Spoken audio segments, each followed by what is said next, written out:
여러분 안녕하십니까? 정병렬 선생님의 재정학 연습 챕터 2장 이번 시간에는요 지난 시간에 이어서 46페이지에 나와 있는 사회후생함수에 대해서 한번 보도록 하겠습니다. 자, 사회후생함수와 사회무차별곡선 이렇게 나와 있어요. 먼저 1번 거기 보시면 사회후생함수를 Social Welfare Function이라 하고요. 근데 얘가 사회무차별곡선인 Social Indifference Curve랑 사실 같은 말입니다. 자, 개념 좀 볼까요? 자, 우선 첫 번째 1번 사회후생함수라는 것은 자, 후생함수를 얘기합니다. 첫 번째 줄에 볼까요? 사회후생함수란 사회 구성원들의 선호를 집약해서 사회 선호로 나타내주는 함수를 나타냅니다. 여기 대한민국이 있어. 많은 사람들이 있지 않겠습니까? 많은 사람들이 뭐 2명 있으면 복수가 되니까 2명으로만 얘기할 거야. 근데 현실에서는 뭐 1번부터 해가지고 n번까지 무수히 많은 사람이 있죠. 자, 대한민국에게 길을 묻습니다. 자, 대한민국 국민이요. 당신네들은 얼마나 행복합니까? 그래서 행복의 정도를 이런 식으로 소셜 웰페어다 해가지고요. 요거 나타내는 W를 쓸게요. 웰페어 해가지고 함수로 만들려고 합니다. 자, 2명의 사람이 있다라고 할게요. A라는 사람과 B라는 사람의 효용이 있어요. 이게 바로 사회후생 함수 이렇게 되는 거죠. 기초경제학 시간에 제가 사람들이 중간고사랑 기말고사 시험을 봤을 때 어떻게 점수를 합계할 것인가 그런 거에 대해서 말씀드렸잖아요. 단순히 더하기도 하겠지만 곱하기 방식으로 할 수 있고 둘 중에 작은 거를 기준으로 정할 수도 있습니다. 마찬가지입니다. 그래서 요거를 어떻게 합할 것인가 그게 바로 사회후생 함수가 되는데 이거는 그 사회 구성원들의 가치 판단에 의해서 정하게 됩니다. 교수님에 따라서 자, 우리는 중간고사, 기말고사 성적을 단순히 합할 겁니다. 아니면 중간고사는 가중치를 40% 주고 기말고사는 60% 둘게요. 뭐 그런 식으로 할 수 있겠죠. 오케이. 그래서 2명만 있다라고 전제하고 우리는 얘기를 하도록 하겠습니다. 여러분, 우리 사회후생 함수를 이게 원래는 이렇게 3차원의 평면에 나타내야 되잖아. A의 효용이 있고 B의 효용이 있습니다. 그리고 이게 사회후생 나타내는 W라 그냥 쓸까요? 그래서 W를 씁시다. 그러면 자, 웰페어 수준을 나타낸다라고 할게요. 자, 이렇게 있습니다. 그러면 원래는 이게 뭐라 그랬습니까? 사회무차별곡선 나타내는 거는 사회효용함수를 이렇게 나와 있는 것을 차원을 다운시켜서 보는 겁니다. 2차원의 평면에다가 다운을 시켜가지고요. 동일한 효용을 주는 상품 묶음들을 연결을 합니다. 그래서 이렇게 점점점점점 여기에다 이렇게 밑에다 연결을 해서 사회후생함수를 위에서 투영시켜서 등고선하고 같은 맥락이죠. 내려다보고 그림을 그린 거 그게 바로 사회무차별곡선입니다. 결국 2번에 보시면은요. 사회무차별곡선은 사회 구성원들의 가치 기준을 담고 있는 사회후생함수에 의해서 그 형태가 결정되고 똑같다 같은 말이에요. 그래서 제가 이권이라고 표현을 했죠. 자, 여러 가지 사회후생함수에 대해서 우리 한번 체크해서 보도록 하겠습니다. 자, 두 번째. 자, 우선 여러 가지 사회후생함수 한번 보시면 첫 번째 한번 볼까요? 1번. 자, 공리주의 사회후생함수가 있습니다. 여기 뭐 철학적인 그런 얘기를 볼 건 아니고요. 아, 공리주의는 이렇게 생각을 했군 정도. 효용함수 형태랑 무차별곡선의 형태 보시면 되겠습니다. 1번. 공리주의 사회후생함수랑 각 개인의 효용을 합쳐서 사회후생으로 만드는 겁니다. 여기 보시면 사회후생 이렇게 할게요. W 이렇게 해가지고 네, 여기 한번 보시죠. 이렇게 보시죠. 자, 공리주의는 어떻게 됩니까 하면 자, 거기 밑에 박스 나와 있는 것처럼 두 사람의 효용을요 단순하게 합계를 해서 나타냅니다. 오케이? 이해 가시겠죠? 잘 사는 사람, 못 사는 사람 법 앞에 모두 평등해가지고 따로 가중치 두는 게 아니라 중간고사, 기말고사를 같이 그냥 합계해서 최종 성적으로 나타냅니다. 2번 볼까요? 사회후생이 소득 분배와 관계없이 개인의 효용의 합으로만 이루어지기 때문에 이런 경우는 가난한 저소득층에게 뭔가 가중치를 더 따로 주진 않습니다. 그래서 거기 보시면 소득 분배를 사회후생의 결정 요인으로 고려하지 않는다. 그래서 여기는 소득 분배를 고려하지 않는다는 얘기는 뭐냐면 저소득층에 가중치를 두지 않는다. 이거예요. 고려 안 해. 이렇게. 오케이. 그 정도 보시고요. 자, 이거 여러분 무차별 곡선 그림을 그리면 어떻게 되겠습니까? 거기 오른쪽에도 나와 있는 것처럼 이렇게 그리면 되겠네. 사회 전체 후생을 나타낼 때 A의 효용이 있고 B의 효용이 있습니다. 자, 그러니까 사회 무차별 곡선을 나타내면 이게 우하행하는 직선의 형태가 되는 거 알 수가 있어요. 즉 다시 말씀드리면 예를 들어 볼까요? 여기 나와 있는 것처럼 둘이 10이라는 10개의 사과를 가지고 있을 때 여기 나와 있는 B 나와 있는 것처럼 5개 노나 같거나 아니면 A와 마찬가지로 A라는 사람이 사과를 하나 갖고 9를 얻거나 C, A라는 사람이 효용 9를 갖고 B가 1을 갖거나 이거 다 더하면 효용이 10이잖아. 사회후생이. 그래서 우하행하는 직선 요거 UB로 정리하면 되겠죠? 요거 UB로 정리하게 되면은 아니 그래프 그릴 때 여기 UB가 수직축에 있잖아. 그래서 요 UB로 정리를 하게 되면은 마이너스 UA 플러스 효용 얼마 이렇게 주어집니다. 그래서 사회 무차별 곡선은 마이너스 1의 기울기를 갖게 되는 거 알 수가 있어요. 오케이. 그림 A에 잘 나와 있죠. 다음 두 번째 롤즈 보겠습니다. 우리 철학자 롤즈의 사고방식 그것까지 다 볼 건 아니고 사회후생 함수에 어떻게 반영되는가 그 정도 보시면 되겠습니다. 자, 롤즈는요. 1번 볼까요? 사회 구성원 중에서 가장 가난한 계층의 후생 수준에 의해서 사회후생이 결정됩니다. 서울과 뉴욕의 사람들이 시민들의 사회후생을 나타낸다 그러면 공리주의는 사람들의 사회후생을 다 더하는 거야.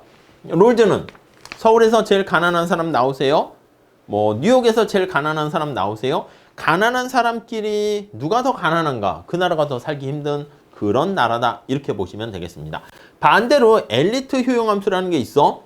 우리 올림픽이나 이런 거 보면은 축구 경기 같은 것도 보면은 국가대표라고 있잖아. 자, 서울에서 제일 잘하는 사람 나오세요. 제일 부자 나오세요. 뉴욕에서 제일 부자 나오세요. 부자끼리 대결해서 서울의 시민이 이기면 서울이 살기 좋은 나라다. 이렇게 얘기를 하는 겁니다. 자, 그런 건 엘리트고요. 롤즈는요. 그거와는 달리 사회후생 나타낼 때 가장 가난한 사람을 최선의 그 기준으로 사용합니다. 그래서 47페이지에 나와 있죠.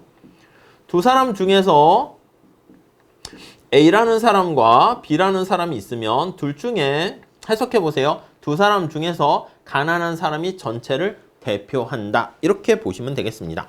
자, 그러니까 사회 전체 후생을 증가시키기 위해서는 서울이 뉴욕보다 살기 좋으려면 평균 내고 이런 거 다 필요 없어. 서울에서 제일 못 사는 만약에 노숙자가 있다 그러면 그 노숙자의 삶의 후생을 뉴욕에 있는 노숙자보다 더 살기 좋게 만들면 서울이 살기 좋은 도시다. 이렇게 판단 잣대로 삼는 겁니다. 그래서 2번 보시면 가장 가난한 계층의 후생이 극대화돼야지 사회 후생의 극대화가 달성되고요. 그래서 가장 가난한 사람, 그래서 요거 식을 쓰면 맥스 사회 후생 이렇게 쓰는데 이걸 다시 씁니다. 맥스 여기 둘 중에 민 나와 있잖아. 이렇게요. 이해 가시겠습니까? 자, 그래서 여기 나와 있는 요거 어떻게 읽어? 맥시민. 그래서 이게 최소 극대화 원리다 이렇게 표현합니다.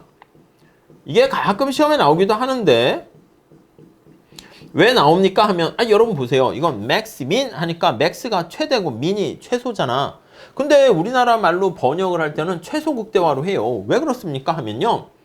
이게 우리나라 말은 동사가 뒤에 있어. 이게 이제 목적어야. 최소 가장 가난한 사람의 후생을 극대화한다는 것이고 요게 목적어가 되는 것이고 맥스 하는 게 바로 동사가 돼요. 맥시마이제이션 하는 겁니다. 그래서 이렇게 우리나라 말 번역할 때랑 영어 표현은 좀 다르다. 반대가 된다. 이렇게 보시면 되겠습니다. 그리고 거기 화살표 있잖아. 롤즈의 사회후생 함수를 최빈자 우대다. 이렇게 합니다. 가장 가난한 사람을 우대해주는.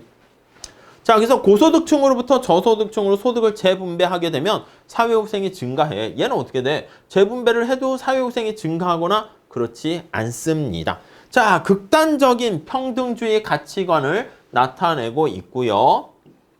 그래서 극단적인 평등주의자다. 이렇게 보시면 되겠고요. 평등주의. 자, 우리 그래프로 표현을 할 때는요, 거기 나와 있는 것처럼 L자 형태가 됩니다. 이게 완전 보완제 효용 함수라고 볼 수가 있겠죠. UA와 UB가 있으면 요거 두 개 같을 때, 요거 L자가 되고 요거 두 개 같을 때가 꺾여지는 부분입니다. 그래서 이렇게 되어 있고, 사회후생함수로 나타내면 이렇게 색깔을 좀 넣어볼까요? 실선으로 넣어서 이렇게 되는 거 알 수가 있습니다. 오케이? 자, 그러니까 여기 나와 있는 것처럼 뭐 B점에 나와 있는 것처럼 O와 O 이렇게 돼 있을 때 효용은 여기 B가 여기야. O와 O. 그럼 효용이 어떻게 돼? 둘 중에 작은 거 5와 5니까 효용은 5 이렇게 되고요. 요건 어떻게 될까요? 1과 9. 1과 9면 여기가 될 거야. 여기쯤. A. 1과 9. 해석을 해볼게. A점일 때 효용은 어떻게 됩니까? 이렇게 쓸 수 있겠지. 롤즈 방식일 때는 둘 중에 작은 게 전체를 나타냅니다. A일 때는 1과 9. 둘 중에 작은 게 1이니까 1 이렇게 되고요. 자, B일 때 효용은 어떻게 됩니까? 라고 하면 5와 5 이렇게 됩니다. 자, 그러면 이때는 효용이 5 이렇게 되죠. C일 때는 어떻게 될까요? 이때도 1 이렇게 되는 거 알 수가 있어요. 여기가 C라고 할게. 그 어떤 게 제일 좋습니까? 라고 하면요. 여기다 이것도 체크할까? 9와 1, 1과 9 이렇게 하면 주황색이니까 이때는 효용 수준이 1, 하늘색깔은 효용 수준이 5. 예, 그렇게 정리하시면 되겠습니다. 뭐 기본적인 얘기입니다. 이거는 그냥 무차별 곡선의 특성을 정리하시면 되는 거죠. 기초경제학에서 좀 더 많이 하죠. 다음 세 번째, 평등주의적 효용함수 한번 볼게요. 평등주의. 자, 평등주의는요, 저소득층한테 뭔가 가중치를 좀 더 많이 둡니다. 자, 거기 밑줄 치세요. 1번. 저소득층에 대해서는 좀 더 높은 가중치를 두고, 고소득층에 대해서는 좀 더 낮은 가중치를 부여합니다. 자, 사회후생함수는 어떻게 생깁니까? 라고 하면요, 이렇게 평등주의는 약간 사회무차별 곡선이 원점에 대해서 볼록한 형태인데, 볼록한 형태가 되려면 A와 B의 효용함수의 곱, 이런 식으로 돼 있어야 돼요. 중간고사랑 기말고사 성적을 곱해가지고 최종 성적을 내는 형태라고 보시면 되겠습니다. 자, 2번 볼게요. 자, 아래와 같이 사회후생이 각 개인의 효용의 곱으로 나타내주는 함수가 되고요. 내시의 사회후생 함수라 한다. 뭐 이렇게 나와 있는데 내시라는 이름은 넘기셔도 상관없고요. 3번 보시면 원점에 대해서 볼록하게 됩니다. 우리 한계 대체율이 체감한다. 뭐 그런 거랑 같은 얘기가 되겠죠. A라는 사람이 있고 B라는 사람이 있고요. 여기 나와 있는 것처럼 이렇게 볼록하게 사회 무차별 곡선 이렇게 돼 있다라고 정리를 하시면 되겠습니다. 오케이? 자, 여기서 4번 보시면 원점에 대해서 볼록한 정도가 클수록 여기 보세요. 이렇게 롤즈로 가게 되면 원점에 대해서 볼록한 정도가 커 이렇게 되고요. 여기 볼록한 정도가 완만하면 공리주의. 그러니까 평등주의는 약간 중간에 있는 거야. 그래서 얘네 공리주의와 롤즈는 양극단이고요. 평등주의는 중간쯤 위치했다. 이렇게 보시면 되겠습니다. 오케이. 자, 여기서는요. 사회후생함수와 관련한 뭐 세 가지 유형 우리가 살펴봤고, 사회후생함수라는 것은 그 사회 전체 집단에서의 사람들의 후생을 합해서 집계한다는 겁니다. 어떻게 합할 것인가 이렇게 나와 있고요. 48페이지 가보시면 버그슨, 사무엘슨의 사회후생함수 해가지고 거기 나와 있어요. 그래서 뭐 A와 B에 해가지고 이렇게 나와 있는데 그것까지는 뭐 그렇게까지 볼 거는 아닙니다. 그래서 그냥 넘어가셔도 될 것 같고, 최상층 우대 사회후생함수, 제가 엘리트 효용함수라고 말씀드렸죠. 롤즈랑 반대야. 롤즈는 두 집단에서 A, B 중에서 가난한 사람이 작은 값이 전체를 대표하는데 거기는 어떻게 돼? 이게 맥스가 돼요. 둘 중에 가장 높은 사람이 자신의 효용이 되는 거야. 만약에 중간고사, 기말고사 성적이라 하면 롤즈 교수님이 오시면 어떻게 됩니까?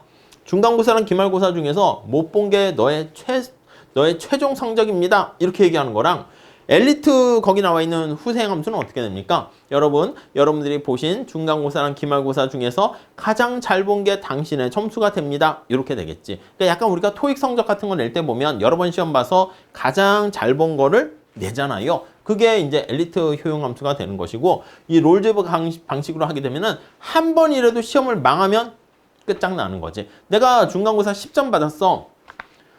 열심히 공부해서 기말고사를 90점 받았어. 교수님, 제가 기말을 90 받았습니다. 잘했어요. 학생의 점수는 10점입니다. 아니, 왜 제가 기말을 90 받았거든요? 중간고사랑 기말 중에서 못 본 게 학생의 성적이 됩니다. 그러니까 중간고사 10점, 기말고사 90점 합치면 제일 낮은 거 10점 이렇게 되죠. 마음이 좀 슬프긴 한데 아무튼 좀 롤즈 교수님이 하면 이렇게 한 번이라도 실수를 하면 안 되는 그런 상황이다 라고 보시면 되겠습니다. 자, 이렇게 해서 사회고생함수랑 사회무차별곡선 같은 맥락이라는 거 형태 잘 보시고 한 문제는 출제가 되니까 잘 좀 정리하시면 좋겠습니다. 자, 이렇게 하시고 다음 시간에 불가능성 정리에 대해서 한번 살펴보도록 하겠습니다. 감사합니다.